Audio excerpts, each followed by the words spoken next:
Hello, and welcome back to our March Madness preview show. I'm Jamie Kelton here alongside Drew Martin and Adam Trigger. We are here to break down what craziness went on in the last 5 days and get you guys ready for the Sweet 16 and preview the Final Four in the upcoming weeks. But guys, oh my God, you can hear it in my voice. I've been screaming at the TV since Thursday. But you guys had some killer picks last week. I mean, it was the week of the underdog, which I guess it usually is in March Madness. The dogs were barking, we said, and they really did. You guys went 4-1 against the spread, so let's talk about that a little more and how you hopefully won a lot of people some money. Yeah, Jamie, I mean, it was a great weekend. It was a lot of fun. Unfortunately, some of the picks I had, and my bracket especially, not looking all that great. And I know a lot of people can kind of relate to that, Jamie. But, you know, some of the picks that we talked about on the first video, getting ready for the first weekend very well. You know, tip of the cap to Adam. He was seeing it well. He even hit a money line parlay that was one for the ages here in Las Vegas. And some of the picks we talked about, you know, the plus prices, Ohio, the COVID pause fade, it came through. So that was a lot of fun. Hopefully people tailed that one. Jamie, you know, your looks were good as well. And, you know, like we were talking about, Adam, man, that money line parlay. And I know a lot of the bets you talked about hit as well, man. Yeah, no, it was a really fun weekend. Me personally, I had a killer first round. Second round, not as good. But as far as the show last week, I think I gave out 3 underdogs, and you know they went 2-1 against the spread. 2 of them won outright, both at plus 300 or better. And Drew's pick on Ohio also won outright, which I believe when it opened, at least when it opened, or when he talked about it on the show, was probably a plus 320. Underdog at least. So and really the underdogs were the theme of the weekend. A lot of big teams out. Illinois is gone, among others. So yeah, a fun weekend, and it should be a great second weekend coming up. Sure, yeah. I mean, Oral Roberts out of nowhere taking down 2-seed Ohio State and then the Florida Gators, both by 3 points, which is really interesting. But let's talk about some of the favorites. We got Gonzaga and Baylor. I know both of you guys called respectively Drew and Adam to have the easiest path going into the Final Four. So after what's happened in the last few days, do you still agree with that? And who are some of your early best bets going into the Sweet 16?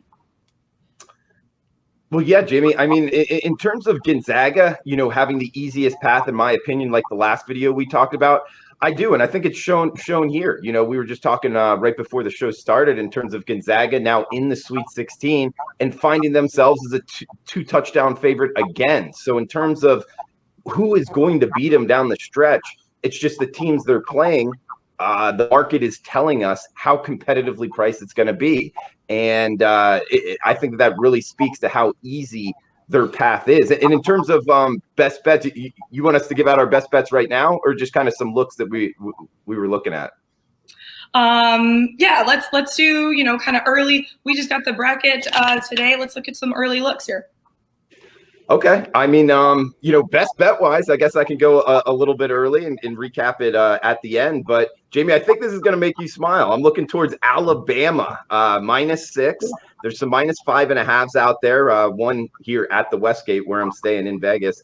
You know, number 11 in tempo. So getting up and down the court, the possession should be there. So in terms of, you know, getting the gap in between them and their opponent, trying to make the point spread, laying points a little bit, you know, easier to take here. Number 3 in terms of defensive efficiency, 72% free throws. So if it does become a foul fest at the end, that's kind of a nod towards the Crimson Tide. Head coach Nate Oates, what he's been able to do, very well coached team, 21-6 straight up. Also 16-11 against the spread. They've been cashing tickets, whereas they're going up against UCLA. Yes, from the Pac-12, the Pac-12 has looked good out the gate.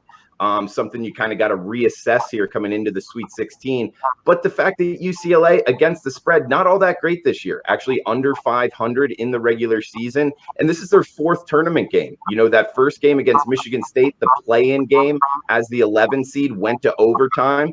Obviously could have gone either way. And then their next 2 opponents, Jamie, in terms of athletically speaking, BYU and Abilene Christian, great team, BYU as well, but just the athletes on the court really aren't there. This is a huge step up in class for UCLA, in my opinion, and to stay within a short number of 5.5, I just think it's too tall of a task. So I like the Alabama Crimson Tide -5.5. Your alma mater there, Jamie.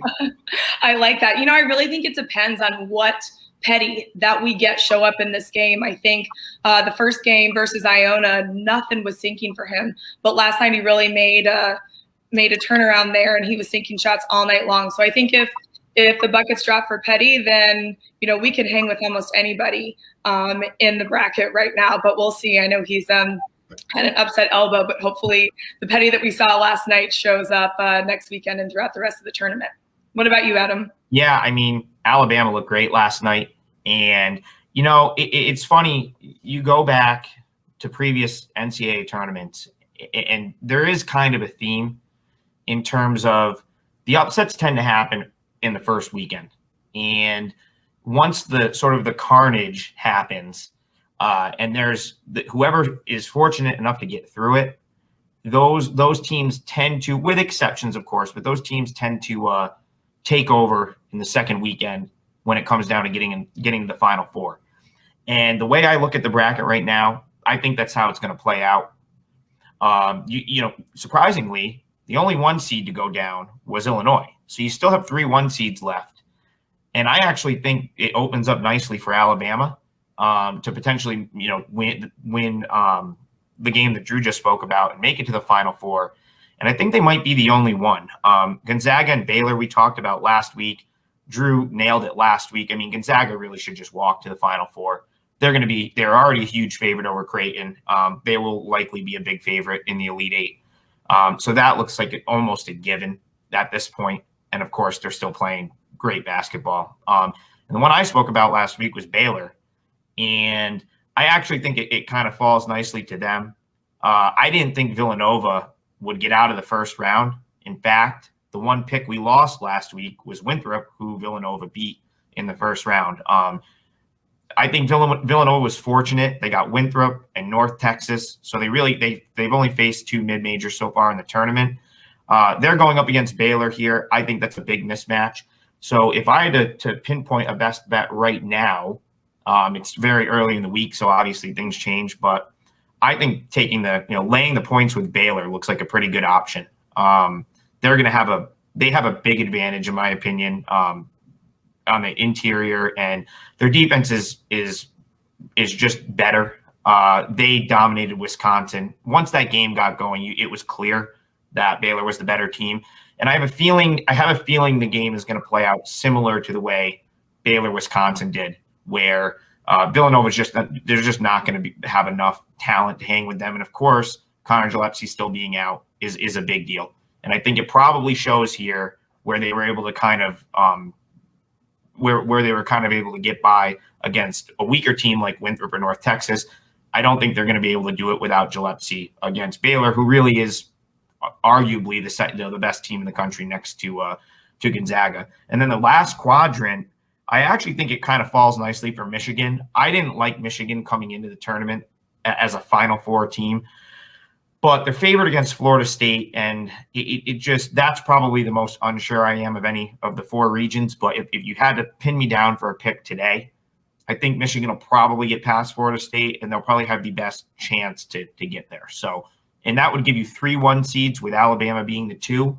But yeah, like I said, I think that's kind of what happens in these tournaments. The carnage happens, and then the top teams sort of assert their dominance in the second weekend to get to the Final Four. We had Loyola Chicago take down number 1 seed Illinois. Let's talk about them. Are they the real deal, or does the road end here for Loyola Chicago in the Sweet 16? Well, I would, yeah, go ahead, Adam. No, I was going to say it certainly shouldn't end, because they're a 6.5 point favorite right now to get through to the Elite Eight. Oregon State's a tricky team. I'll be honest. I bet against them on Sunday. I didn't think there was any way they could get to this weekend. They were one of the teams that stole a bid. If they didn't win the Pac-12 tournament, Oregon State wasn't going to be a tournament team. But I mean, they're here. They are in the Sweet 16. I will point this out. I think Tennessee and Oklahoma State both had awful games against Oregon State. So not to take anything away from the Beavers getting there, it's really impressive to win both games as an underdog, a sizable underdog at that, and get to the second weekend. But here, I think Loyola Chicago is definitely looking as the superior team. I really don't have an opinion against the number. I think it's probably a pretty good number, being 6.5. But it would be surprising if Oregon State is an Elite Eight team this year and not Loyola Chicago. Yeah, Jimmy, I mean, Loyola Chicago, it's one of those things, Sister Jean, they just got it going on like a few years ago. They're rolling. I'm not wanting to step in front of that, just everything that comes behind it. And like Adam talked about, being a bid stealer for Oregon State, I guess you can say the fact you want to be betting on teams playing their best basketball at this time. And, the Beavers obviously check that box. So that's a good argument there for the Pac-12 champion, the conference of champions champion here. But these are two teams that I actually haven't bet much all season long, Jamie. So in terms of getting involved here, I'm likely not going to be betting this game. If you make me pick it, though, yeah, Sister Jean and company, I don't want to step in front of that. I would go with Loyola Chicago. And I'll add one more thing. The metrics have been wrong on Loyola Chicago all year. They have been underrated in terms of like what their like KenPom rating and what their sort of the underlying metrics have them as a much better team than an 8 seed. And I think they really went out and proved that by knocking off Illinois over the weekend. So yeah, I mean they're a really good team. Again, Oregon State, like Drew said, playing a great basketball, and look at what the Pac-12 did this past weekend. So, I mean, they sort of fit. They're one of many Pac teams that have played just unbelievably in the tournament so far. But Loyola Chicago looks like the far superior team here. And once it's a one-off situation, if they get to the Elite Eight, I mean, if anyone can really win on a given day if the shots are falling. So I would absolutely not count them out as a Final Four team. All right. So before we get into our early Final Four predictions, do we have any other best bets for the upcoming Sweet 16 games this weekend? Drew, let's start with you. Yeah, start. I mean, Alabama's the one that I guess I already gave out here, the one that I've already bet personally. Another game that I'm kind of looking at here, and I didn't want to go too chalky and throw out two favorites here, but I'm sorry, I think Gonzaga is very deserving of this number, and even though it's the largest number on the board here, I think it could be even higher here. Adam, interested in your opinion as well. I just think talking about Gonzaga's path and not being challenged and having to go up against Creighton, which let's face it, Creighton played UCSB to a really tight game, could have had a first round exit there in the 5-12 game, and then came back to Ohio, which, Ohio got the COVID pause fade, a good team there in the Bobcats. But let's face it, their best player, he didn't play very well at all. And they got past a MAC team there in a 13 seed. So they played a 12 and a 13 seed. Now they find themselves in the Sweet 16 against arguably, in my opinion, the best team in the country, Gonzaga, going for a record here of 32-0 since the 70s. It hasn't been done. I don't know. I mean, I just think the Bulldogs here for Gonzaga roll. So if you don't mind laying big favorites, I would point you towards the Gonzaga Bulldogs to roll here in the Sweet 16. Yeah, I'm not into laying big points, but in this scenario, I don't disagree with anything Drew said. He pretty much nailed it, spot on. If you want to bet Gonzaga, I would bet it now.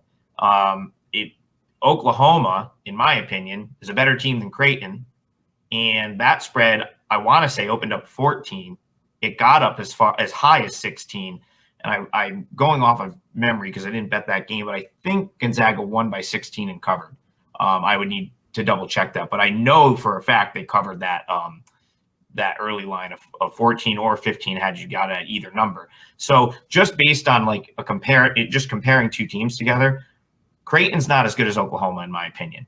So I saw 13 earlier. I'm not sure what it is right this second, but yeah, I can't argue with Drew there. That looks like a pretty good play. If you can lay 13 with Gonzaga, they'll probably get it done. They also tend to pull away from teams. If you watch their games this year, they tend to, the better teams they've played. They especially recently, BYU comes to mind in the WCC title game. Oklahoma, obviously, last round. They've been able to sort of pull away. And if they can pull away late, they'll probably get there against Creighton. And then I'll just circle back to the best thing I see right now that I would potentially put in today would be Baylor laying the points. I just think they're a far superior team to Villanova. I think Villanova kind of got here by default.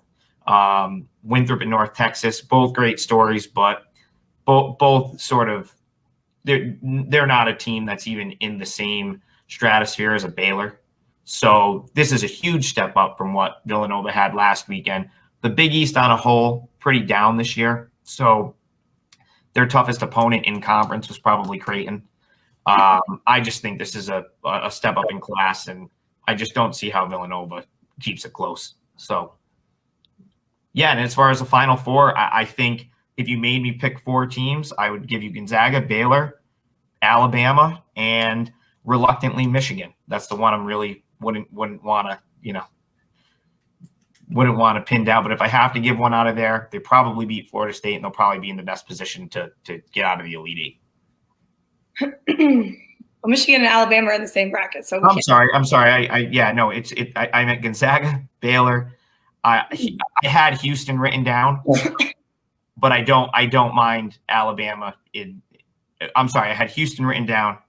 Gonzaga, Baylor, Houston, Michigan would probably be who I go with, or maybe Alabama in that spot. Yeah, sorry, I wrote them down and I didn't have the bracket in front of me. Sorry about that. All good. I'm on the East Coast. You guys are on the West Coast. It's 3 hours earlier there. You guys, I don't know how you're doing it right now. Drew, who were your 4 teams left standing in the end? Yeah, it was a heck of a weekend. We talked before about being after Selection Sunday and needing a hangover Bloody Mary. After this weekend in Las Vegas, it was a wild one. Not only the betting, but the city as well, which was kind of off topic here. Kind of cool to see, I guess, a little bit of normalcy back in the desert here. But in terms of my Final Four, Jamie, I'm always interested in what it kind of adds up to in terms of, like, let's say it's 4 1 seeds that would only equal 4. I went a little bit off the radar here and kind of my reseeding of what happens in the Final Four. I got a 3 seed, a 1 seed, and 2 number 2 seeds. So just kind of read them off here and a little reason why. The toughest one for me was the 2 seed Houston. And mainly because they're having to go up against Syracuse in that zone, which they don't see a lot. And I have questions there. But I do think Houston's the best team in that region. So I'll go with the 2 seed there. I'll go with the 2 seed Alabama Crimson Tide, talking about the best bet here over UCLA. And then I think, the Michigan Florida State winner, I think Alabama sets up well in that one. The next region here, Baylor, Villanova, Arkansas, Oral Roberts. I'm actually going with Arkansas here. So 2 SEC teams, I think, could make the Final Four. I was going to say, I think elimination. Arkansas is the only 3 seed left. Looking, I was like, ooh, hot take. I like it.